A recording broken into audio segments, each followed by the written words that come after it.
बड़ी खबर इस वक्त आ रही है उत्तरकाशी से, जहां पर वर्टिकल ड्रिलिंग का काम शुरू हो चुका है। 85 से 90 मीटर तक वर्टिकल ड्रिलिंग होनी है। कुछ पल के लिए हालांकि दिपेश काम को रोक दिया गया था, क्योंकि ये बताया जा रहा था कि कुछ वाइब्रेशंस जो हैं वो दरअसल महसूस की गई थी और उससे नुकसान हो सकता था, इसलिए कुछ पल के लिए उस काम को रोक दिया गया था। तो वर्टिकल ड्रिलिंग का काम अब जिस तरह से जानकारी मिल रही है वो फिर से शुरू हो चुका है। अब हालांकि ज्यादा बाकी नहीं रह गया है हिस्सा जिस पर ड्रिलिंग होनी है, लेकिन वही सबसे क्रूशियल पार्ट है, क्योंकि मलबा या फिर बार बार जिस तरह से अड़चनें आ रही है उसे लेकर अब और भी जो तमाम विकल्प हैं उनको भी यहां पर देखा जा रहा है। और अब जैसा कि मैग्ना रॉड कटर जो मशीन है वो एक और मंगाई गई थी कि अगर वो काम नहीं करता है तो फिर मैग्ना रॉड कटर जो है वो ऑप्शन फिर प्रोसीड किया जाएगा।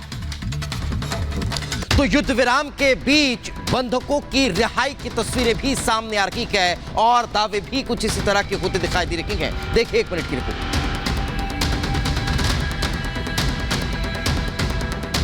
इजराइल हमास युद्ध के बीच हुए सीजफायर के अब सकारात्मक परिणाम दिखने लगे हैं। करीब 50 दिन तक कैद में रहने के बाद हमास अब बंधकों को रिलीज करने लगा है। ये तस्वीरें उन्हीं बंधकों की हैं जिन्हें हमास आतंकियों ने अपने कैद में रखा था। हमास की तरफ से छोड़े गए बंधक अपनी फैमिली में से मिल रहे हैं। ये वीडियो किसी को भी भावुक कर देगा। सीजफायर के पहले दिन हमास ने 24 बंधकों को रिहा किया था और अब एक बार फिर हमास ने 17 बंधकों को रिलीज किया। कुल मिलाकर 26 इजरायली नागरिक तो वहीं 15 विदेशी नागरिक अपने घर पहुँच चुके हैं। बता दें कि रिहा किए गए सभी बंधक स्वस्थ बताए जा रहे हैं। इधर इजराइल ने भी 4 दिवसीय संघर्ष विराम के तहत अदला बदली के पहले चरण में 39 फिलिस्तीनियों को जेल से रिहा किया।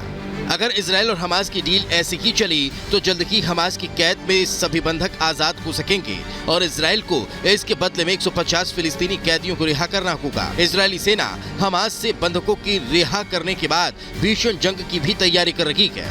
Bureau report, Republic Bharat.